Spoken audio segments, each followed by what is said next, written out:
खुलुमबाय आं मनिराम बर' गिबि गिबियावनो आं गासैनिसिमबो आंनि अननाय आरो सिबिनायखौ बावहरनानै आं मोनसे भिडिअ लाबोनो नागिरदों। बे भिडिअ जाबाय पार्टिकुलारलि धेकियाजुलि विधानसभा बियाबनि थाखायल'।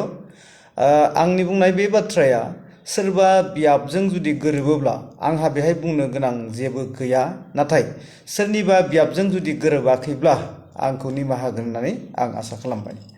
दानिया बाथ्राया जाबाय मा, बिसायख'थि 2026 मायथाइनि विधान सभानि बिसायख'थिया खोब खम समनि भितराव फैगौ दाननि मार्च एप्रिलनि गेजेरावनो जानो थांगासिनो दं। दा बेहाय गासैबो राजखान्थि हान्जानि दोलोफ्रानो गावनि दोलोखौ खुंथायनि गोहोआव लाबोनो थाखाय साखाफारा जाजोबनानै फैबाय। दा बे बिथिङाव आं मोनसे बाथ्राखौल' रायजोफोरनि सिगाङाव बुंनो थाखाय बे भिडिअखौ बानायबाय जे जोंनि धेकियाजुलिनि बर'फ्रा, जों धेकियाजुलि बियाबनि सुबुंफ्रा भटखौ एबार सोरनो होगोन होननानै जुदि सोंथि खालामोब्ला साफ्रोमबो मानसिनि गोसोआव साननानै दङ जे बिथांमोना बिजेपिनो होगोन। आं बै बिजेपिनो भट होग्रा सुबुंफोरखौसो खनसे फिन बिथांमोनखौ गोसोखांहोफिननो नागिरदों जे नोंथाङा बिजेपिनो भट होनायाव आंहा बुंनो गोनां खोथा गैया, नाथाय नोंथाङा बिजेपिनो भट होनायनि आगोलाव नोंथांनि आखाइखौ बिखायाव दोननानै 10 बार नोंथांनि बै लांगोला मोखांनि लामाया जादोंना? नोंथांनि राजा लामानि दालाङा जादोंना? नोंथांमोना जे खुथार रायजो राजाफोरा खांना हरनानै फोरोंगिरिफोरनो बेथन होनाय बै फरायसालिफोरा जादोंना? नोंथांमोननि ओनसोलाव सरकारनि माबा मोनसे मावख'फोर फैदोंना? नोंथांनि साखाथियाव थानाय गोग्लैना थानाय न'खर दै होगोन होननानै मानसिखौ थगायनानै थांनाय बै हाबाफारिफोरा जादोंना? न'खर साफ्रोमबो मानसिया अरुण'दय मोनदोंना? PM किसान मोनदोंना? नोंथाङा सान। जुदि नोंथांमोना बे बुस्थुखौ आसा खालामनानै दङब्ला आं नोंथांमोनखौ मोनसे खोथा बुंदों, खोनासं। जे जों भट होब्लासो सरकारा रां साफायो, जोंनि मुङाव साफायनाय रांखौ बिथांमोना बायदिसिना स्किम होनानै जाख्ल'बोनाय खान्थिखौ आंल' नङा साफ्रोमबो रायजो राजाफ्रानो मिथिगौ। दा बिथांमोना इलेक्सन फैबाथाय इलेक्सन बिनायाव गोबां रादाय बुंनायाव बिथांमोना गोबां बाथ्रा बुङो, नाथाय बे रादायखौ मावफुंदोंना? ओंखायनोथ' आं आरोबाव नोंथांमोनखौ बुंनो नागिरदों जे भट होनायनि जुदि मोन्थाय दङब्ला भट होखांनानै देरहाखांनायनि उनाव भट होग्रा सुबुंफोराबो मोननायनि मोन्थाय थागोन।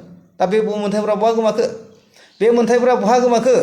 दिनै जों गोबां जायगायाव थांनानै नुबाय दुखुनांथाव बाथ्रा, जोंनि हालामनि थासारिया जोंखौ होनो मा, नोंथांमोननि ओनसोला माने फरेस्ट एरिया जानायनि थाखाय नोंथांमोननो जों एख' जौगाखां हाबाफारिनि बाथ्रा हाबा मावनो हाया। बेबादि बाथ्रा इसुसफोर दङब्ला बे इसुसखौ बिथांमोना बै समाव मानो बुङाखै? बै समाव बुंनानै बिथांमोना जोंनि बे इसुनिफ्राय दाइभार्ट खालामना जोंनिफ्रायथ' भट लानाङामोन ना?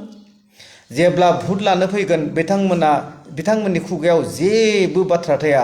जेब्ला भट मोननानै देरहालांखाङो बिनि उनाव बिथांमोनाव गोबां इसुसफोर फैयो। ओंखायनोथ' बै इसुसफोरा मा इसुसमोन? बे इसुफोरा पार्मानेन्ट इसु नङा। जोंनि भटखौ लानो थाखाय जास्ट जोंखौ थगायनानै बिथांमोना खुंथायनि गोहोआव फैनो थाखाय बेनि खाबुखौ लानांगौ। दा बेफोरबायदि जुदि जाथारोब्ला जोङो सोरबा सासे मानसिखौ दिखांनानै जेननानै दलद थानाय आरो सोरबा सासे मानसिखौ जोङो दोलै नोगोरै लोगो नांनानै देरहाहोनानै जोबनायाव थगायजानाय, रायजोफोर खोथाखौ एसे साननानै नाय। दा गोबाङानो साननो जानो हागौ जे बिजेपिनो भट होनानै जोंहा इयुनाव देरहानायनि हाबाफारिखौ जों मावलांबाय थानांगोन। जुदि बिजेपिखौ भट होआबा जोंहा इयुनाव देरहानाय हाबाफारिफ्रा थानाय नङा। बे बाथ्राया दिनैल' नङा, बे बाथ्राया मा जुगनिफ्रायनो सोलिबोगासिनो दङ। भट होनांगौ, भट होबोगासिनो दङ, नाथाय थगायजाबोगासिनो दङ।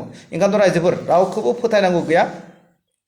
आं नोंथांमोनखौ फिन होनदों, जायफोर बिजेपिनो भट होगोन गावनि आखाइखौ बिखायाव होनानै सानखांनायनि उनाव आं मा मोनगोन?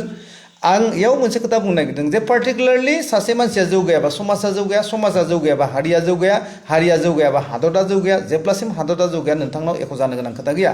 दा खालि बिथांमोना बिसायख'थि फैब्ला खालि मा खालामो? रायजोफोरनो गरफा गरनै थाखा सारफावना होनानै मानसिनि गोसोखौ बोरमा खालामना दोननो। बे बोरमा खालामना दोनखांनायनि उनाव बिथांमोना मा जागोन? जोंनि जायगायाव थांनानै बुंहैनो हागोन नामा जे नोंथांमोननो बै खामानिखौ होनांगौ, बै खामानिखौ होनांगौ? बा जाय जोंनि ओनसोलाव दैदेनगिरिफोर जाना दं बिथांमोना बिसोरखौ प्रेसार होनो हागोन नामा? बिथांमोना माब्लाबाबो प्रेसार होनो हाया बेनिखायनोथ' जोबनायाव आं नोंथांमोनखौ मोनसेल' खोथा होनदों जे जोंनि ओनसोलखौ बिथांमोना नेग्लिजेन्सि खालामनानै दोनदों आरो जोंनि ओनसोलाव गुबुन हारिनि बिजाथि जानायनि थाखाय बेबो जोंहा बिराद गिदिर माइनास दङ ओंखायनोथ' जोङो साफ्रोमबो जोंनि कनसियास सिटिजेनफोरखौ जों बुंदों नोंथांमोना भट होनायनि आगोलाव 10% सरसा खालामनानै सोरनो भट होगोन बेखौ सायख'नानै नोंथांमोना भट होनो थाखाय गुरै खालामनांगोन